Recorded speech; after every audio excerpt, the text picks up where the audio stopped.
Hello nursing students, most welcome nursing master channel.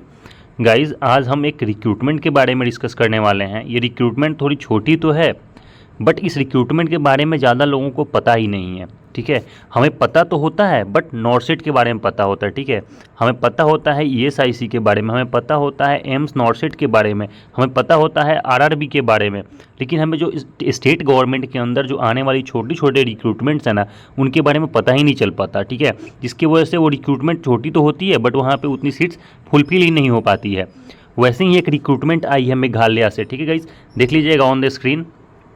ये recruitment है MHSRB recruitment है। ठीक है, यानी कि medical and health services recruitment board है ये मेघालय का, जहाँ पे एक रिक्रूटमेंट आई है मोर देन 200 सीट्स। टोटल जो सीट्स रखी गई है यहाँ पे वो रखी गई है 242 सीट्स। ठीक है गाइज, और 242 सीट्स पे यहाँ पे सबके लिए मौका दिया गया है। BSc नर्सिंग के लिए भी यहाँ पे मौका है, ANM वाले हैं आप भी फॉर्म भर सकते हो, और GNM वाले। ठीक है, पोस्ट तो स्टाफ नर्स की ही है गाइस, बट यहाँ पे BSc नर्सिंग वालों को भी स्टाफ नर्स में मौका मिल रहा है।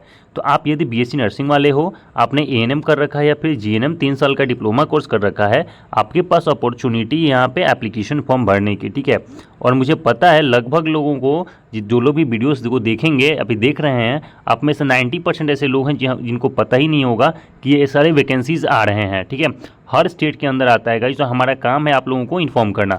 हालांकि ये वैकेंसीज बहुत पहले आई हुई है, बट इसका लास्ट डेट अभी भी बचा हुआ है, इसलिए हमने सोचा कि आपको इन्फॉर्म कर दिया जाए। जो लोग भी इंटरेस्टेड कैंडिडेट्स हैं वो अपना एप्लीकेशन फॉर्म भर सकते हैं गाइस। ठीक है, देख लीजिएगा ये मेघालय के अंदर आया हुआ है। ठीक है, आगे बात कर लेते हैं। देख लीजिएगा कौन कौन सी पोस्ट है। तो यहाँ पे पोस्ट नेम में दे रखा है स्टाफ नर्स। ठीक है, स्टाफ नर्स में कितनी वैकेंसीज है, तो 164 जो वैकेंसीज है, 164 रिक्रूटमेंट जो होने वाले हैं वो स्टाफ नर्स के लिए है। और यदि आपने BSc नर्सिंग कर रखा है या फिर आपने GNM कर रखा है, ठीक है गाइस, यदि आपने बैचलर ऑफ नर्सिंग कर रखा है यानी कि 4 ईयर कोर्स कर रखा है, तो आपको इसमें अच्छा मौका है, जाके अप्लाई करिएगा। और आपने यदि GNM कर रखा हो, ठीक है, यानी कि GNM जो आपको पता है 3 इयर्स डिप्लोमा कोर्स होता है। ठीक है, और GNM में बहुत जगह 5 साल की 5 मंथ्स की आपकी इंटर्नशिप भी होती है। तो जिन लोगों ने कर रखा है GNM में, जिनके पास थोड़ा बहुत भी एक्सपीरियंस है, इधर 6 मंथ या फिर 1 ईयर तक का, वो भी इसमें अप्लाई कर सकते हैं। ठीक है, तो ये रही है स्टाफ नर्स की बात। दूसरी है एक्सिलरी नर्स मिडवाइफरी यानी कि ANM की बात। तो गाइज ANM के लिए यहाँ पे 78 सीट्स रखी गई है। जो लोग भी 2 साल की ANM का कोर्स कर रखे हैं और कहीं से भी थोड़ा सा भी आपके पास यदि एक्सपीरियंस है, तो आप एलिजिबल हो यहाँ पे अप्लाई करने के लिए। ठीक है, चलिए आगे और बात कर लेते हैं कि यहाँ पे एज लिमिट कितनी रखी गई है। तो यहाँ पे एज लिमिट है मिनिमम 18 ईयर्स। ठीक है, यदि आप 18 ईयर्स की एज कैटेगरी में आते हो तो आप एलिजिबल हो अप्लाई करने के लिए।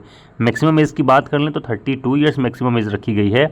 यदि आपकी मिनिमम 18 और मैक्सिमम 32 के बीच में आप आते हैं तो आप इसमें एलिजिबल हो अप्लाई करने के लिए। ठीक है, वहीं बात कर ले एज रिलैक्सेशन की, तो वो जो मेघालय की जो गवर्नमेंट है, जो वहाँ की हेल्थ गवर्नमेंट है, उसके हिसाब से आपको एज रिलैक्सेशन भी मिल जाएगी। ठीक है गाइज, वो आपको अपकमिंग जो नोटिफिकेशन होगा उसमें पता चल जाएगी, बट आप इसमें अप्लाई ज़रूर करिएगा।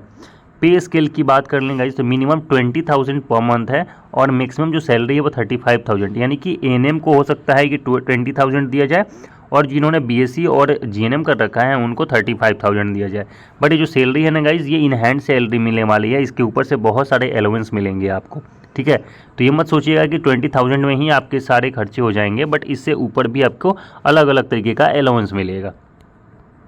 सिलेक्शन प्रोसेस की बात कर लें, कैसे सिलेक्शन होगा, तो आपकी पहले रिटन टेस्ट ली जाएगी, देन इंटरव्यू होगा। ठीक है, रिटन टेस्ट में आपके प्रोफेशनल सब्जेक्ट से ज़्यादा क्वेश्चन पूछे जाएंगे, और इंटरव्यू में भी आपके प्रोफेशनल सब्जेक्ट से ही क्वेश्चन पूछे जाएंगे। ठीक है, क्योंकि बाकी एग्जाम्स की तरह ही इनकी भी पैटर्न्स होती है, तो यहाँ भी वैसे ही एग्जाम होगा। मिनिमम 70% जो क्वेश्चन होगा आपका, वो आपके प्रोफेशनल सब्जेक्ट्स यानी कि नर्सिंग से ही पूछा जाने वाला है। ठीक है, एंड द रेस्ट जो 30% जो क्वेश्चन होता है वो आपके जनरल नॉलेज, करंट अफेयर्स और अर्थमेटिक्स से पूछे जाएंगे। ठीक है, उसके बाद जब आप रिटन टेस्ट क्वालिफाई कर लीजिएगा, फिर आपकी एक पर्सनल इंटरव्यू होगी, फिर आपको सिलेक्ट करके आपको कॉल लेटर भेज दिया जाएगा।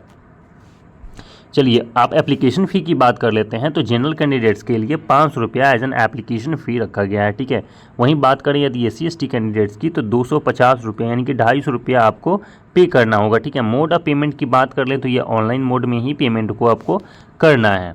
ठीक है गाइज़, चलिए आगे बात कर लेते हैं कि कैसे आप अप्लाई कर सकते हैं। तो सबसे पहले इसके ऑफिशियल वेबसाइट पे जाके विजिट करना है, ठीक है।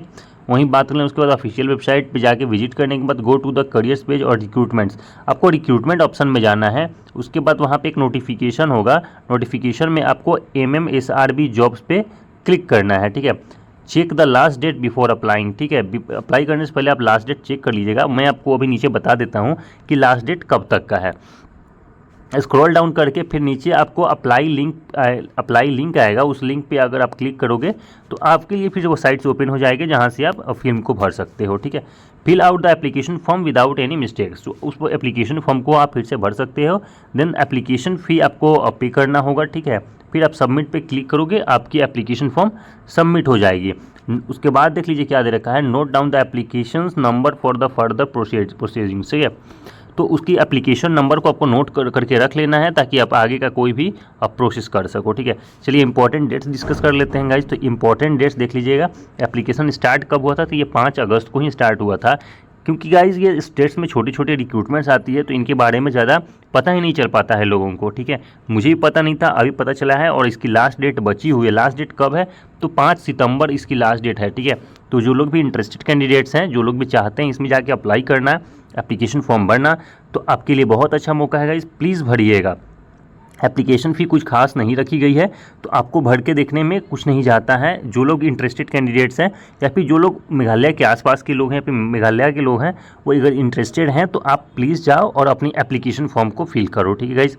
इस वीडियो में इतना ही रखते हैं। यदि वीडियो से रिलेटेड कुछ भी आपको जानकारी चाहिए हो, इस एप्लीकेशन से रिलेटेड कुछ भी जानकारी चाहिए हो, तो प्लीज़ आप कमेंट बॉक्स में कमेंट कर लीजिएगा, आपको आपके रिप्लाईज़ मिल जाएंगे, ठीक है। इस वीडियो में इतना ही रखते हैं। Thank you so much guys.